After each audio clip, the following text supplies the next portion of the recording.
Estados de excepción. La Constitución colombiana prevé 3 clases de crisis, en los cuales el Ejecutivo puede tomar medidas legislativas. También se conocen como estados de excepción: estado de emergencia, estado de guerra exterior y estado de conmoción interior. Estado de excepción. La Constitución regula las disposiciones generales de los estados de excepción en el artículo 214. Los estados de excepción a que se refieren los artículos anteriores 212 y 213 se someterán a las siguientes disposiciones. 1. Los decretos legislativos llevarán la firma del presidente y todos sus ministros.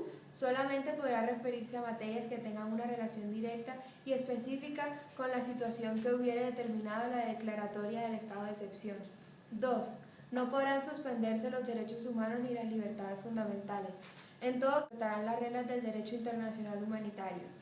Una ley estatutaria regulará las facultades del gobierno durante los estados de excepción y establecerá los controles judiciales y las garantías para proteger los derechos, de conformidad con los tratados internacionales. Las medidas que se adopten deberán ser proporcionales a la gravedad de los hechos. 4. Tan pronto hayan cesado la guerra exterior o las causas que dieron lugar al estado de conmoción interior, el gobierno declarará restablecido el orden público y levantará el estado de excepción. 5. El presidente, los ministros y los demás funcionarios públicos serán responsables cuando declaren estado de excepción de cualquier abuso que hubieran cometido en el ejercicio de las facultades que se refieren a los artículos anteriores. 6. El gobierno enviará a la Corte Constitucional al día siguiente de su expedición los decretos legislativos que dicte en uso de sus facultades su constitucionalidad. Bueno, como ya hemos dicho en repetidas ocasiones, existen varios estados en los cuales, debido a su situación de anormalidad, el presidente adquiere unas facultades extraordinarias. En el caso puntual del estado de excepción por guerra, se da cuando hay una situación en la que la soberanía nacional se ve amenazada y cuando hay una inminente guerra contra otro estado. Esto está regulado en el artículo 212 de la Constitución y deben existir unas condiciones de forma y unas condiciones de fondo. Las condiciones de forma es que debe ser aprobado por el Congreso y que posteriormente debe pasar a un control constitucional de acuerdo a lo estipulado en el artículo 120 de la ley 137 del 94. Las condiciones de fondo se refieren a que debe existir una situación que en efecto amerite utilizar este recurso, y también tratan ciertos aspectos. Por ejemplo, cuando se acaba esa situación de anormalidad, el presidente debe retomar el orden público y tomar medidas para restablecer la cotidianidad del país, de acuerdo a lo estipulado en el número 4 del artículo 214. Por otro lado, el numeral 5 del artículo 214 también dice que se debe realizar un control político en el que se evalúe la declaratoria de este estado de excepción y se dé cuenta de la situación. Entonces, si el Congreso encuentra que no habían razones suficientes para acudir a esta medida, el presidente y los ministros serán responsables por esta situación. El artículo 6 habla el numeral 6 de este mismo artículo habla de un control jurisdiccional en el cual se evalúa la constitucionalidad de esta declaratoria.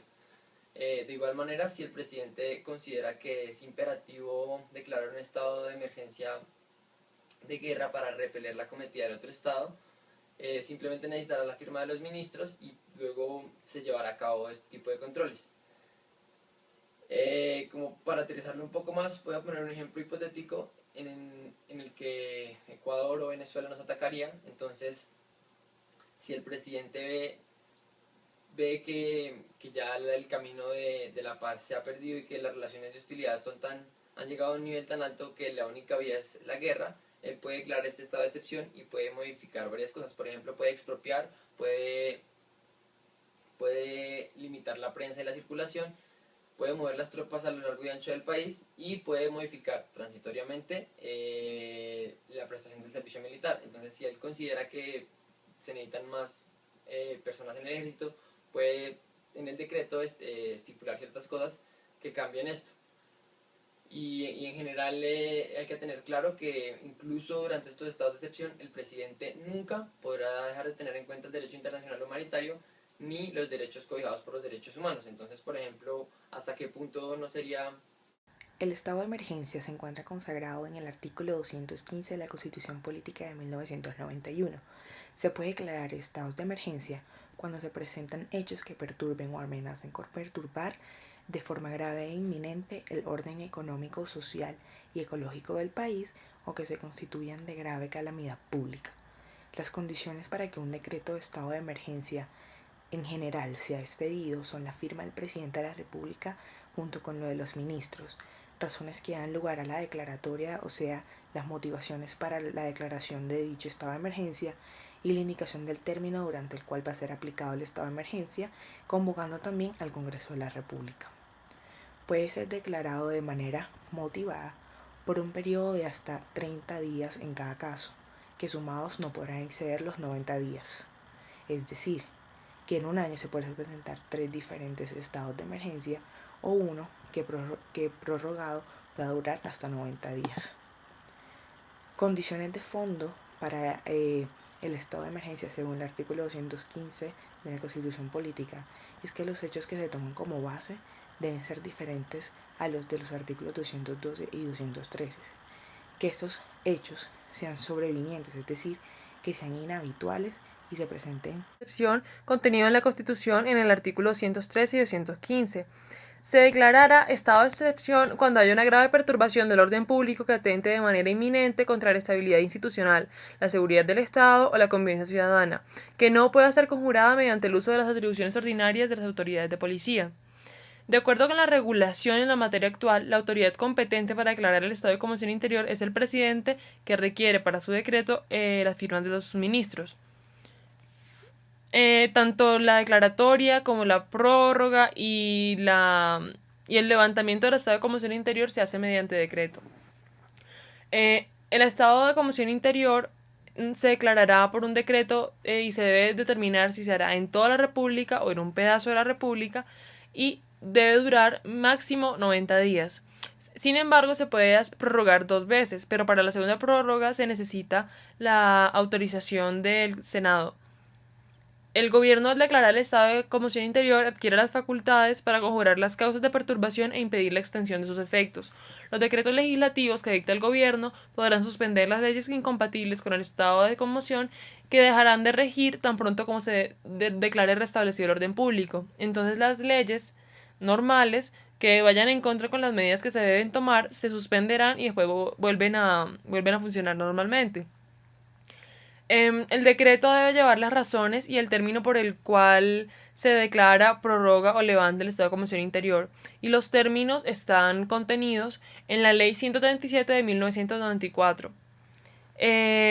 Con respecto al decreto de levantamiento, para que se declare el levantamiento del estado de conmoción interior, debe haber cesado las causas que lo provocaron en un primer momento o expirado el término de 90 días. Al respecto del estado de conmoción interior se realizan 2 controles: el control jurisdiccional, que es un control que realiza la Corte Constitucional para revisar la constitucionalidad de los decretos, y el control político, que realiza el Congreso, en el cual determinan busca garantizar que el estado de conmoción interior fuese declarado o prorrogado sin necesidad. Entonces, si fue declarado o prorrogado sin necesidad, tanto el presidente como los ministros serán declarados responsables. Condiciones de fondo. La Constitución determina ciertas condiciones de fondo, y algunas son que las medidas que se adopten deben justificarse en su estricta necesidad de solucionar las causas, que debe haber una conexión directa entre los decretos que se dictan y la situación que buscan solucionar, que las medidas que se tomen deben ser proporcionales, que no se pueden suspender los derechos humanos ni las libertades fundamentales y que se respetarán las reglas del derecho internacional humanitario, y que no podrán interrumpirse el normal funcionamiento de las ramas del poder público de los órganos del Estado. En cuanto a limitaciones, el estado de conmoción interior está limitado principalmente por la temporalidad, porque los decretos solo son vigentes en el plazo de tiempo que funcionan. Y se debe tener en cuenta que los decretos de estado de conmoción interior nunca deben derogar las leyes, sino que las suspenden mientras pasa el estado de conmoción interior.